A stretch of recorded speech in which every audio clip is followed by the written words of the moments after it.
Abra sua Bíblia comigo em 2 Crônicas.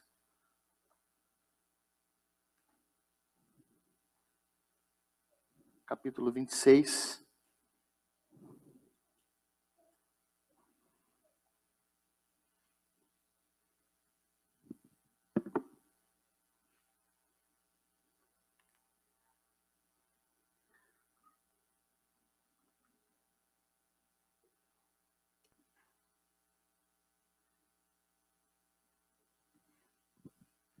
Segunda Crônicas, capítulo 26, a partir do verso 1 diz assim: Todo o povo de Judá tomou a Uzias, que era de 16 anos, e o constituiu rei em lugar de Amazias, seu pai. Ele edificou a Elate e a restituiu a Judá, depois que o rei descansou com seus pais. Uzias tinha 16 anos quando começou a reinar, e 52 anos reinou em Jerusalém. Era o nome da sua mãe, Jecolias de Jerusalém. Ele fez o que era reto perante o Senhor, segundo tudo quanto fizera Amazias seu pai. Propôs-se a buscar a Deus nos dias de Zacarias, que era sábio nas visões de Deus. Nos dias em que buscou o Senhor, Deus o fez prosperar. Saiu e guerreou contra os filisteus e quebrou o muro de Gate, o de Jabiné, o de Asdod, e edificou cidades no território de Asdod e entre os filisteus. Deus o ajudou contra os filisteus e contra os arábios que habitavam em Gurbaal e contra os meunitas. Os amonitas deram presentes a Uzias, cujo renome se espalhara até a entrada do Egito, porque se tinha tornado em extremo forte. Também edificou Uzias torres em Jerusalém, a porta da esquina, a porta do vale, a porta do ângulo, e as fortificou. Também edificou torres no deserto e cavou muitas cisternas, porque tinha muito gado, tanto nos vales como nas campinas. Tinha lavradores e vinhateiros nos montes e nos campos férteis, porque era amigo da agricultura. Também tinha Uzias um exército de homens destros nas armas, que saíam à guerra em tropas, segundo o rol feito pelo escrivão Jeiel e Mesaías, oficial, sob a direção de Ananias, um dos príncipes do rei. O número total dos cabeças das famílias, homens valentes, era de 2.600, e debaixo das suas ordens havia um exército guerreiro de 307.500 homens que faziam a guerra com grande poder para ajudar o rei contra os inimigos. Preparou-lhes Uzias para todo o exército escudos, lanças, capacetes, couraças e arcos e até fundas para atirar pedras. Fabricou em Jerusalém máquinas de invenção de homens peritos, destinadas para as torres e canto das muralhas, para atirarem flechas e grandes pedras, e divulgou-se a sua fama até muito longe, porque maravilhosamente foi ajudado até que se tornou forte. Mas havendo-se já fortificado, exaltou-se o seu coração para a sua própria ruína, e cometeu transgressões contra o Senhor seu Deus, porque entrou no templo do Senhor para queimar incenso no altar do incenso. Porém o sacerdote Azarias entrou após ele, com 80 sacerdotes do Senhor, homens da maior firmeza, e resistiram ao rei Uzias, e lhe disseram: a ti, Uzias, não compete queimar incenso perante o Senhor, mas aos sacerdotes, filhos de Arão, que são consagrados para este mistério. Sai do santuário, porque transgrediste, e não será isso para a tua honra da parte do Senhor. Por enquanto até aqui, amados. Para mim, essa é uma das histórias mais bem-sucedidas de um rei, depois do rei Davi. O rei Uzias talvez tenha sido, depois de Davi, o melhor rei que Israel já teve em todos os seus aspectos. Uzias, ele se propôs a buscar ao Senhor, então a Bíblia diz que o Senhor o ajudou, e quando ele se propõe a buscar o Senhor, ele está entregando toda a direção do seu reino, toda a direção do seu governo, toda a direção da sua vida, da sua autoridade ao Senhor. E ele consultava ao Senhor em tudo aquilo que ele fazia. A Bíblia diz que ele foi estabelecendo e foi organizando a nação, ele foi unindo, expandindo, foi guerreando, foi se tornando forte, foi um homem que edificou cidades, foi um homem que investiu na tecnologia, foi um homem bom para o seu povo, foi um homem que se preocupou com a agricultura, foi um homem além do seu tempo na sua época, com uma visão fora do comum para aqueles outros reis que haviam sido e para os reinos ao seu redor. Ele foi um rei inteligente. E ele se propôs a buscar o Senhor no início da sua caminhada. E a Bíblia diz, amados, que enquanto ele se propôs a buscar o Senhor foi abençoando o seu reinado, foi abençoando a sua vida, até que um dia, a Bíblia diz que ele se achou forte, que o seu coração se exaltou, que ele chegou à conclusão, bateu no seu peito e disse consigo mesmo, eu sou bom. Olha o que eu fiz. Eu desenvolvi o exército, eu desenvolvi tecnologia bélica, eu desenvolvi armas para guerra, eu cavei cisternas no deserto, eu investi na agricultura, como eu sou bom. E nesse processo, amados, ele foi além. Ele se achou tão autossuficiente, tão bom por ser o rei, por ser um homem que tinha essa visão, que a Bíblia diz que ele entrou no santuário, ele entrou num lugar que não lhe era permitido entrar para oferecer o sacrifício que não lhe competia oferecer.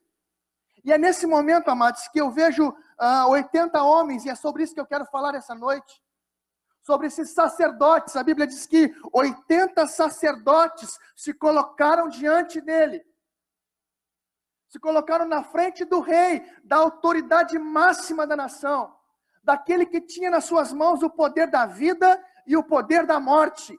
Eles se colocaram diante daquele rei e disseram com todas as letras, rei, tu não tem autoridade para fazer o que tu estás fazendo, isso não é mistério teu, isso não é a tua função, isso não é o teu trabalho.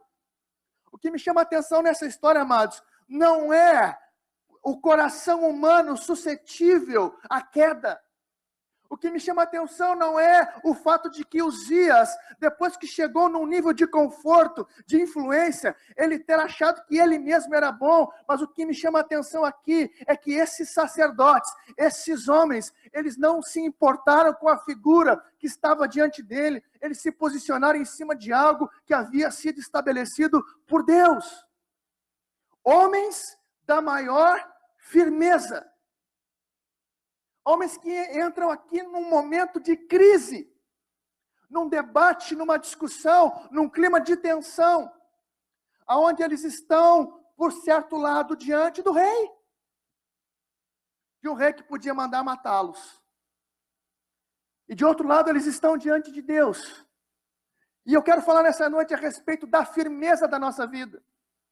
De como que diante de situações como essa, nós somos colocados todos os dias, situações de estresse, situações de pressão, situações, amados, aonde nós somos colocados à prova todos os dias, aonde nós somos colocados em xeque todos os dias, no mundo espiritual e diante da sociedade por aquilo que nós somos em Deus.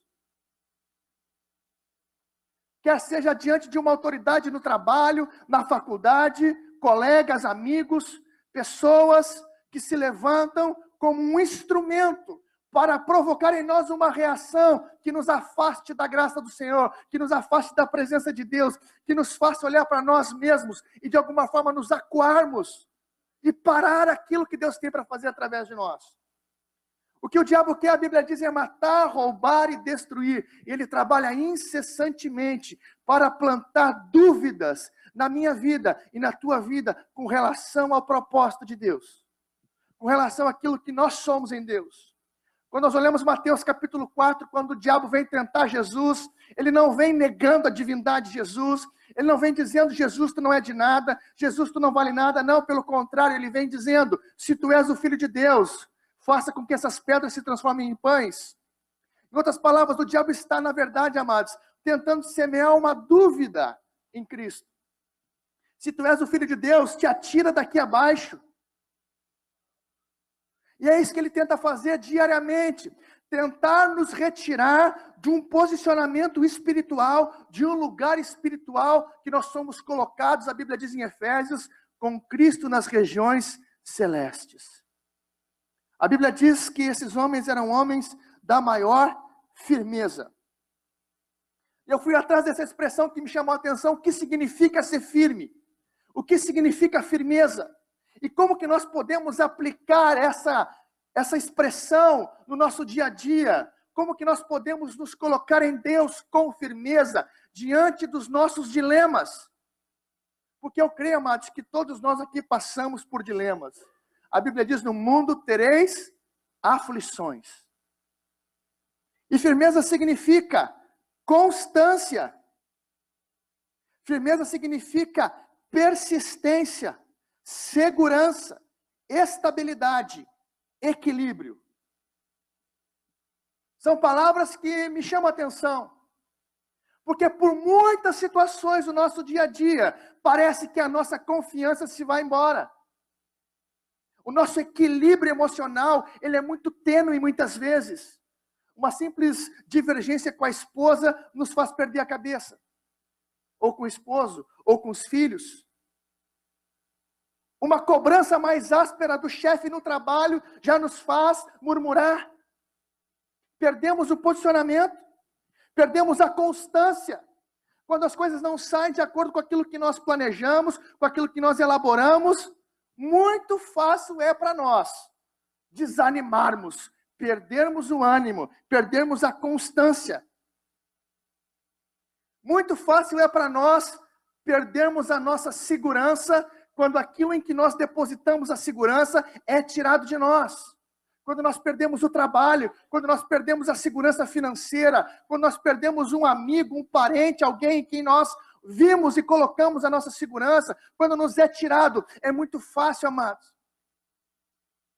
Agora a palavra de Deus diz que existe algo de firmeza do Senhor para nós, para que nós possamos nos posicionar, para que nós possamos vencer, para que nós possamos ser bem-sucedidos diante de qualquer situação externa, adversa, árida, contrária àquilo que está no nosso coração.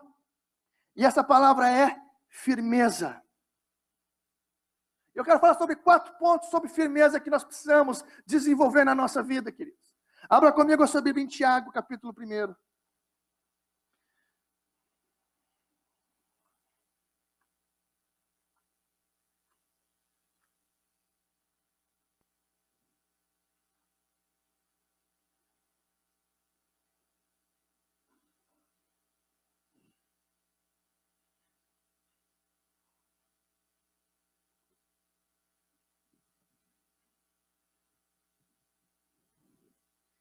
Tiago capítulo 1.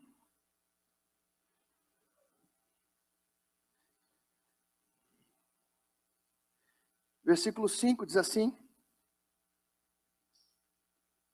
Se porém algum de vós necessita de sabedoria, peça a Deus que a todos dá liberalmente, e nada lhes impropera, e ser-lhe-á concedida. Peça, porém, com fé, em nada duvidando, pois o que duvida é semelhante à onda do mar, impelida e agitada pelo vento. Não suponha esse homem que alcançará do Senhor alguma coisa. É homem de ânimo dobre, inconstante em todos os seus caminhos. Aqui Tiago está escrevendo e ele faz uma relação, amados, da sabedoria com a constância, com a firmeza. Ele faz uma relação da sabedoria com um posicionamento de fé diante do Senhor. E o que nós precisamos, amados, em primeiro lugar, é termos em nós um ânimo firme dentro de nós. O apóstolo Paulo, ele vai escrever a sua carta, ele diz que mesmo que o nosso homem exterior se corrompa, o nosso homem interior, ele se renova dia após dia. Isso é ânimo, algo que é interno dentro de nós.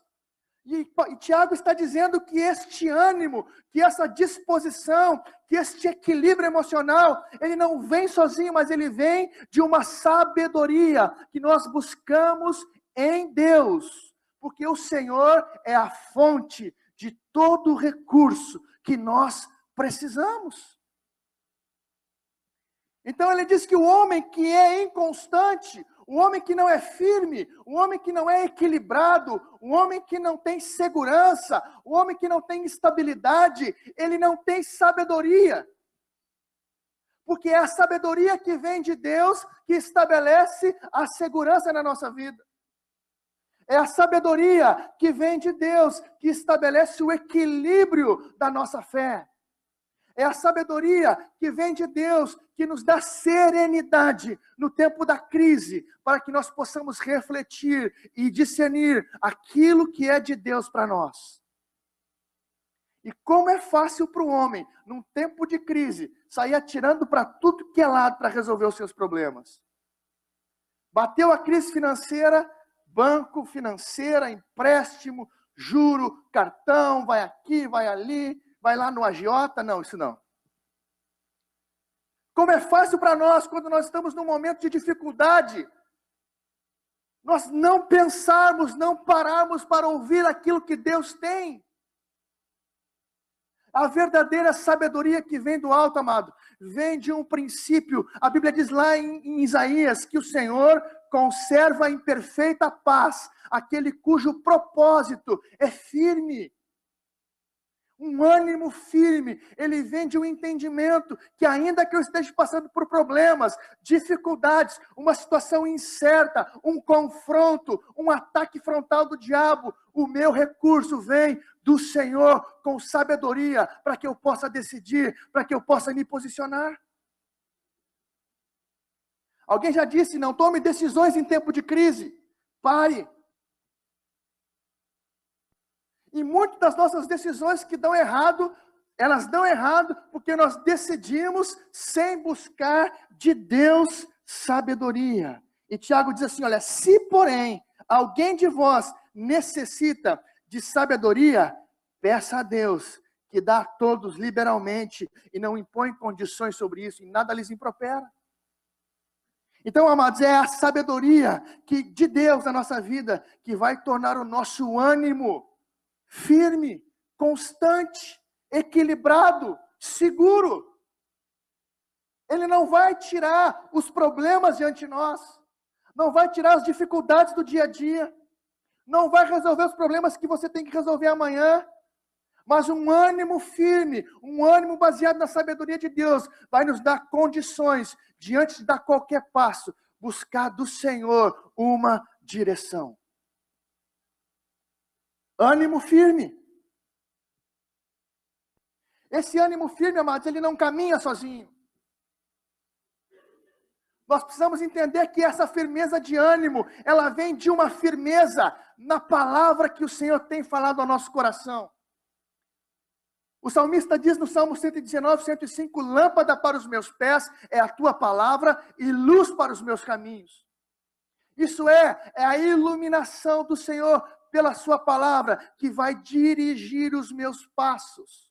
É a palavra de Deus que vai me apontar um caminho seguro.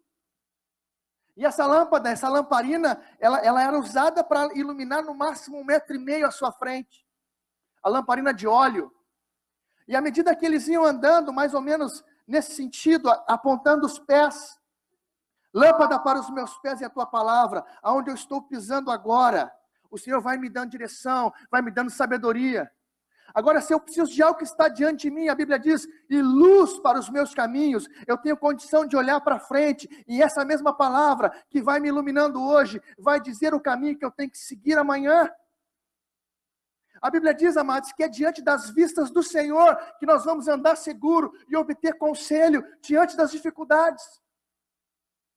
E eu me lembro, amados, dos amigos de Daniel, no capítulo 2, eles são confrontados diante de uma situação de estresse, de crise. O rei constrói uma estátua, apregou em todo o seu reino que todos os homens, todos os seus servos deveriam se prostrar diante da estátua, se render diante da estátua. E lá estão os amigos de Daniel, parados no meio daquela multidão, e quando tocou a trombeta, a Bíblia diz que todos se prostraram, menos os 3. E o rei achou estranho, o que eles estão fazendo? Acho que eles não entenderam. Mandou chamar os amigos de Daniel até a frente, até onde ele estava. E disse, olha, eu vou dar mais uma chance para vocês, porque eu sou bondoso, eu sou misericordioso. Nós vamos tocar de novo os instrumentos aqui, e vocês vão ter a chance de se prostrar.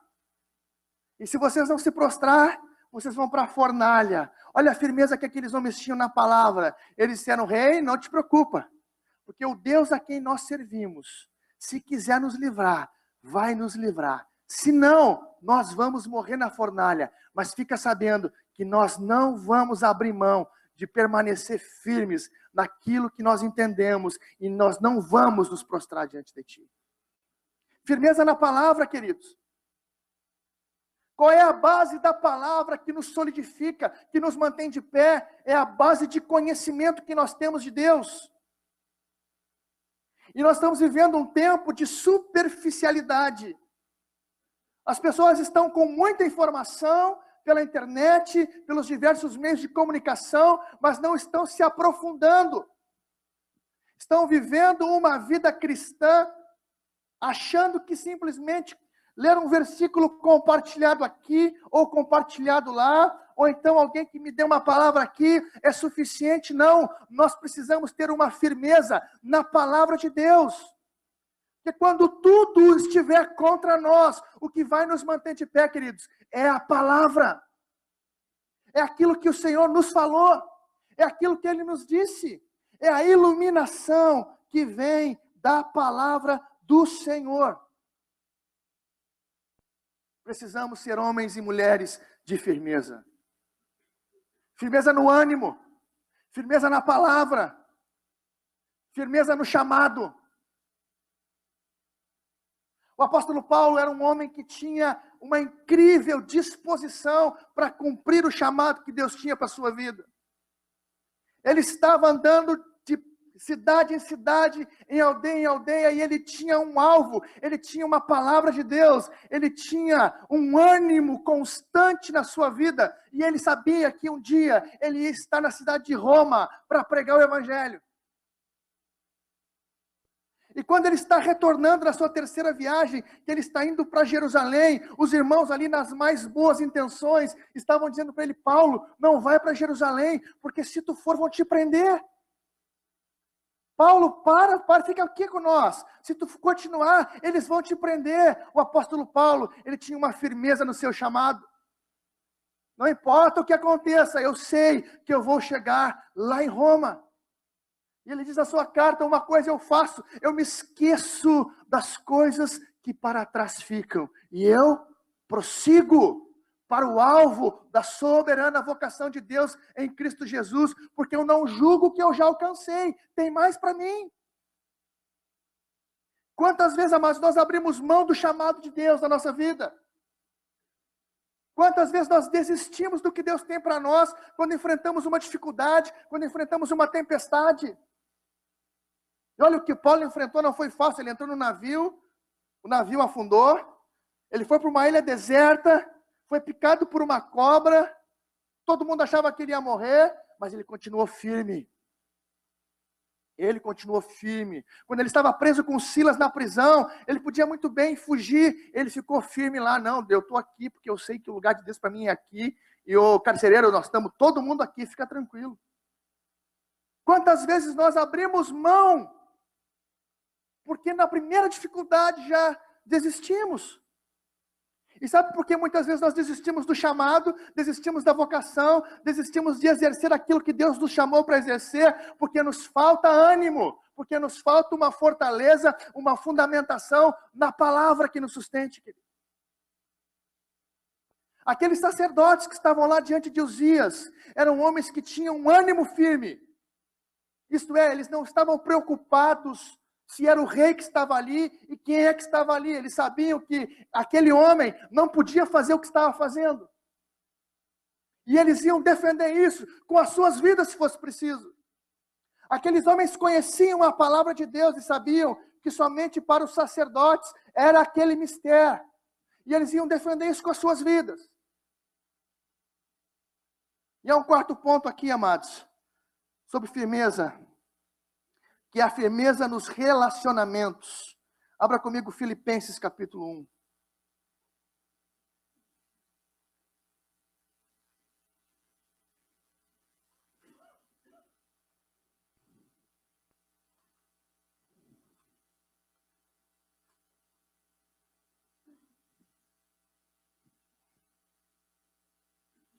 A partir do verso 27. Vivei acima de tudo por modo digno do Evangelho de Cristo, para que eu indo ver-vos ou estando ausente, ouça no tocante a vós outros, que estáis firmes em um só espírito, como uma só alma, lutando juntos pela fé evangélica, e que em nada estáis intimidados pelos adversários, pois o que é para eles prova evidente de perdição, é para vós outros de salvação, e isto da parte de Deus. Porque nos foi concedida a graça de padecerdes por Cristo, e não somente de crerdes nele, pois tendes o mesmo combate que vistes em mim, e ainda agora ouvis que é meu. Se há, pois, alguma exortação em Cristo, alguma consolação de amor e alguma comunhão do Espírito, se há entranhados afetos de misericórdia, completai a minha alegria, de modo que penseis a mesma coisa, tenhais o mesmo amor, sejais unidos de alma, tendo o mesmo sentimento. Nada façais por partidarismo ou vanglória, mas por humildade, considerando cada um os outros superiores a si mesmo, não tendo cada um em vista o que é propriamente seu, senão também cada qual o que é dos outros. O que o apóstolo Paulo está dizendo, amados, é que existe uma firmeza do Senhor na nossa vida na comunhão. Existe uma sustentação que vem sobre nós da parte de Deus, quando nós andamos juntos, quando nós andamos na congregação, quando nós andamos na comunhão. Nós não podemos imaginar e querer viver um evangelho de isolamento, não. Nós precisamos entender que existe algo do Espírito quando nós estamos juntos, e é juntos, uns com os outros, que nós vamos resistir firmes contra as dificuldades. Isso fala não apenas do estar no mesmo lugar, fisicamente falando, mas a Bíblia diz aqui, olha, no mesmo Espírito.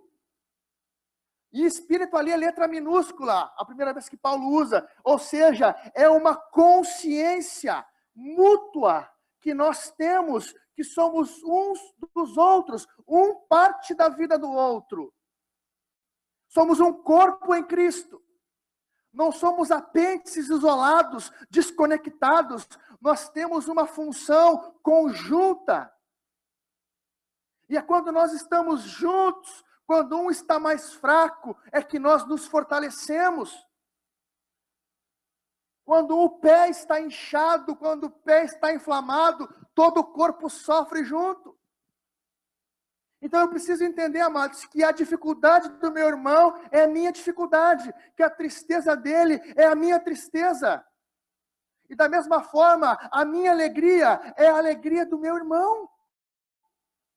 E que ainda que ele possa estar numa noite triste, num dia difícil, é em mim que ele vai encontrar firmeza, porque nós somos um.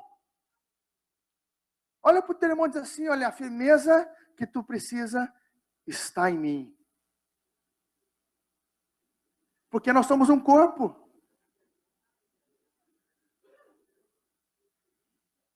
Sabe por quê, amados? Porque o apóstolo Paulo diz lá em 1 Coríntios 3,16, acaso não sabeis que sois templo do Espírito e que o Espírito Santo habita em vós?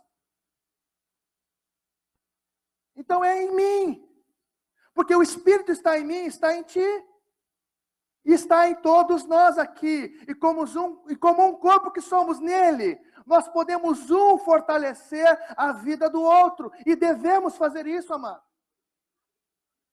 Eu cresci, nós somos 4 irmãos. Alguns conhecem todos, alguns conhecem 2. Acho que o Gilberto nos pegou os 4 no colo. Porque nós somos quase da mesma idade.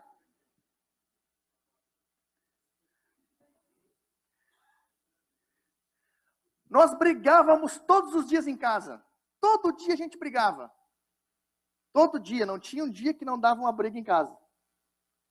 Agora, se viesse alguma coisa do lado de fora, contra qualquer um de nós, mexia com todos. Sabe o que é isso, amado?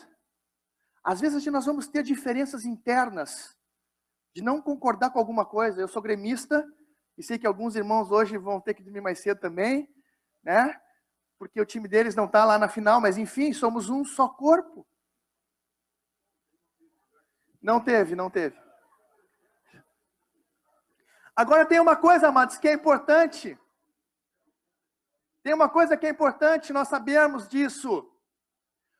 Aquilo que nos une, aquilo que nos mantém unidos, que nos mantém como um, é maior do que aquilo que nos separa. É maior do que toda a diferença que nós podemos ter, porque o que nos une é o sangue do Cordeiro de Deus, que tirou o pecado do mundo. É o sangue de Jesus.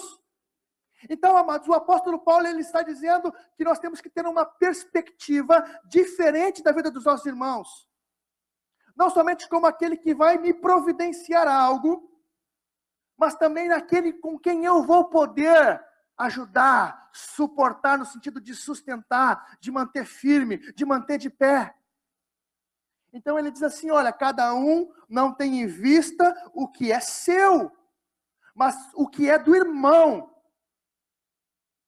E essa firmeza, amados, na comunhão, essa firmeza no corpo, vai nos colocar no lugar de servo. Para que eu sirva o meu irmão. Para que eu esteja disponível para ele. Para que ele possa, quando ele estiver em dificuldade, quando ele estiver na crise, para quando ele estiver diante de uma situação que vem contra ele, olhar para o lado e me encontrar, e saber que pode contar, no mínimo, com as minhas orações. Porque situações como aqueles sacerdotes passaram com o rei, amados, de crise, de enfrentamento, nós passamos.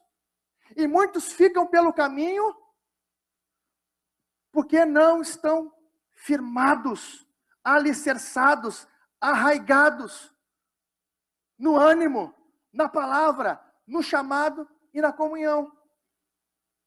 Estão firmados apenas no movimento, apenas no entretenimento, estão firmados em qualquer outra coisa, menos no fundamento da palavra, que me diz que é a sabedoria de Deus que me anima, que me diz que eu sou parte de um corpo junto com o meu irmão, e se eu estou com uma dificuldade, eu tenho em quem buscar socorro, alívio.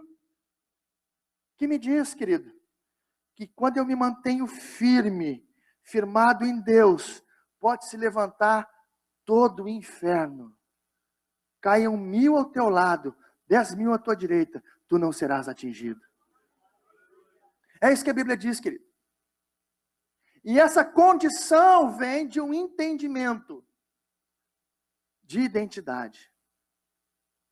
Se eu não estou firmado na minha identidade como filho de Deus, sabendo o que Deus tem para mim, sabendo que a minha leve e momentânea tribulação vai produzir em mim um eterno peso de glória, e eu começar a olhar com um olhar diferente para essas crises do dia a dia, eu vou entender, amado, que ainda que eu vá para a fornalha, eu vou ser promovido por Deus. A Bíblia diz lá em Hebreus, no capítulo 11, quando fala dos heróis da fé, diz que Deus, ele tirou a força do fogo na fornalha. Isso é, ele não impediu que homens fossem para a fornalha. Os amigos de Daniel não foram poupados da fornalha, eles foram poupados da força do fogo. Eles foram firmes até o fim. Porque isso, amados, vai nos aperfeiçoar. Isso vai nos colocar numa condição de suportar toda e qualquer dificuldade. A Bíblia diz que Uzias, aquele rei que nós lemos no início, que se exaltou no seu coração e quis oferecer um sacrifício que não lhe era permitido, que o simples fato dele resistir aos sacerdotes, dele resistir àqueles homens de Deus, ele se tornou leproso. E ele foi retirado às pressas do santuário. Ele mesmo reconheceu que havia procedido mal.